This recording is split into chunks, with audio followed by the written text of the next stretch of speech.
Welcome welcome. Please.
Firing order क्यों दिया sir?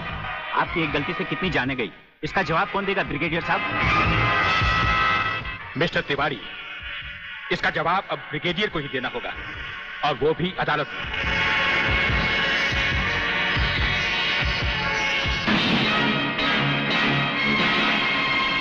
Your honour, शहीद स्मारक पर हुए गोलीकांड के जिम्मेदार ब्रिगेडियर सूर्यदेव सिंह ही हैं।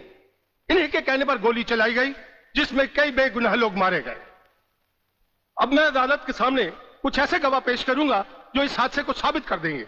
सबसे पहले मेरे गवाह हैं municipal councillor mister M.K. Tiwari.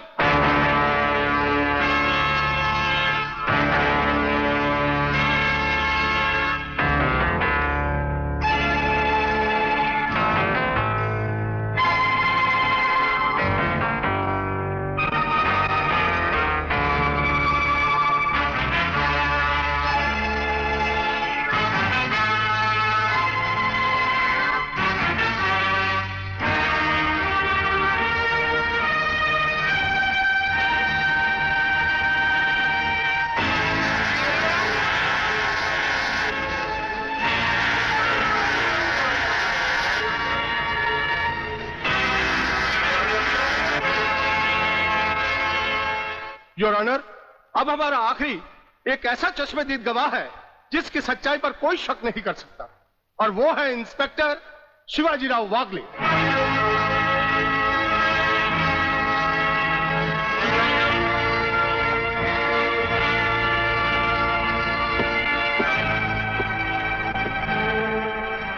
मैं गीता पर हाथ रखकर कसम खाता हूं, जो भी कहूंगा सच कहूंगा, सच के अलावा कुछ नहीं कहूंगा। जज साहब, शहीद स्मारक पर जो भी कुछ हुआ मेरी आंखों के सामने हुआ।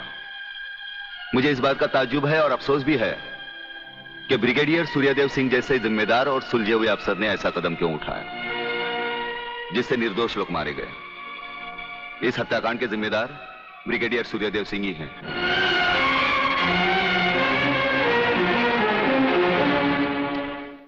ब्रिगेडियर सूर्यदेव सिंह, अदालत ने आपके खिलाफ सारे बयान सुने। आप अपनी सफाई में कुछ कहना चाहेंगे या आपका कोई वकील है? हम अपनी डिफेंस खुद करेंगे, सिर्फ आपकी इजाजत चाहिए। इजाजत है? आप गीता पर हाथ रखकर कसम खाइए, जो भी कहेंगे, सच के सिवा कुछ नहीं कहेंगे। जज साहब, क्या अदालत को यकीन है कि गीता और कुरान या बाइबल जैसे पवित्र ग्रंथों पर हाथ रखकर जो गवाहियां दी जाती हैं वो सच होती हैं?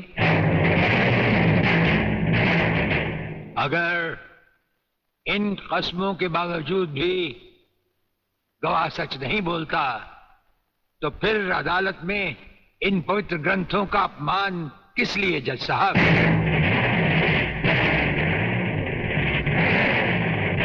अगर फैसला ऐसे सबूत और गवाहों की बिना पर ही होता है जो पैसे से खरीदे जा सकते हैं, तो बंद करवा दीजिए ऐसे रस्म और रवाज जो कि झूठे हैं।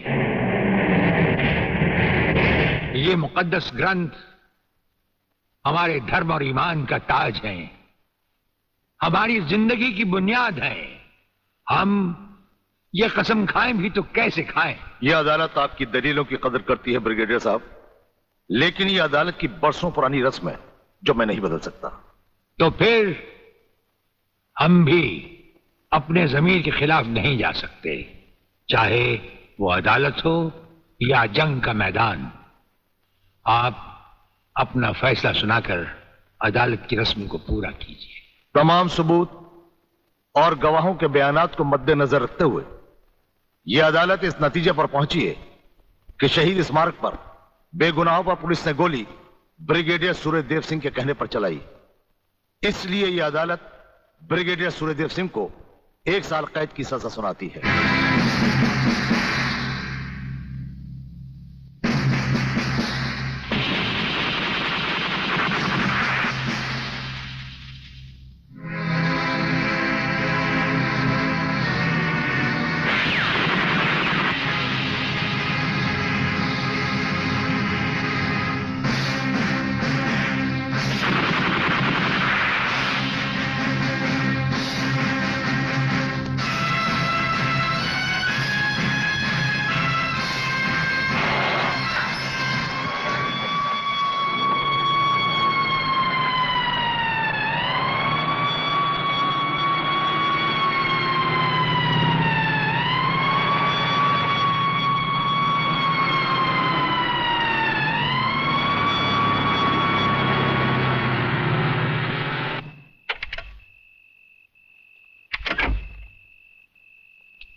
हमारी मीटिंग का बंदोबस्त हो गया?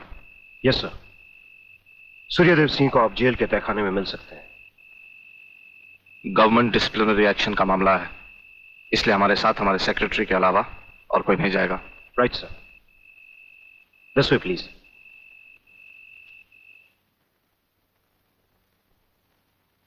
आप इधर उधर देखने की तकलीफ मत उठाइए मंत्री साहब, हम देख भी चुके हैं और सुन भी चुके हैं। यहाँ दीवारें तो हैं लेकिन इनके कान नहीं। आपका वागले से अलग हो जाना, वागले का भरी अदालत में आपके खिलाफ बयान देना, आपका गिरफ्तार होना भाई ये सब मेरी समझ में पूरी तरह से नहीं आया। इसलिए तो आपको हमने याद किया है, और जब कभी जरूरी समझा जाता है तो इंस्पेक्टर वागले इसी तरह भेस बदल कर हमसे मिलने यहाँ आते रहते।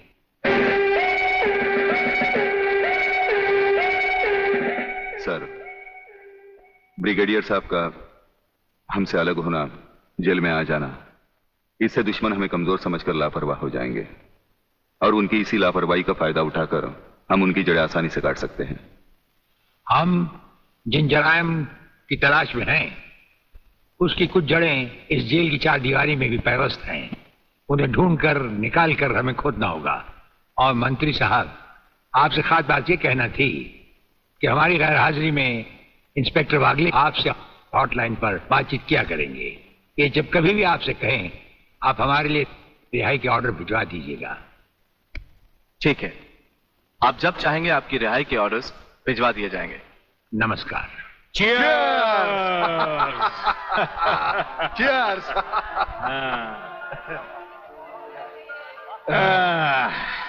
नया साल बहुत बहुत मुबारक हो प्रलयनाथ। नया साल तुम्हें मुबारक, और सूर्यदेव सिंह का जेल जाना मुझे मुबारक। राधा बिटिया कहीं नजर नहीं आ रही। नजर तो तुम्हारा बेटा रसिक नाथ भी नहीं आ रहा। अरे भाई, इन नौजवान लोगों का हम बूढ़ों से क्या मतलब? मना रहे होंगे कहीं नया साल अपने जवान दोस्तों के साथ।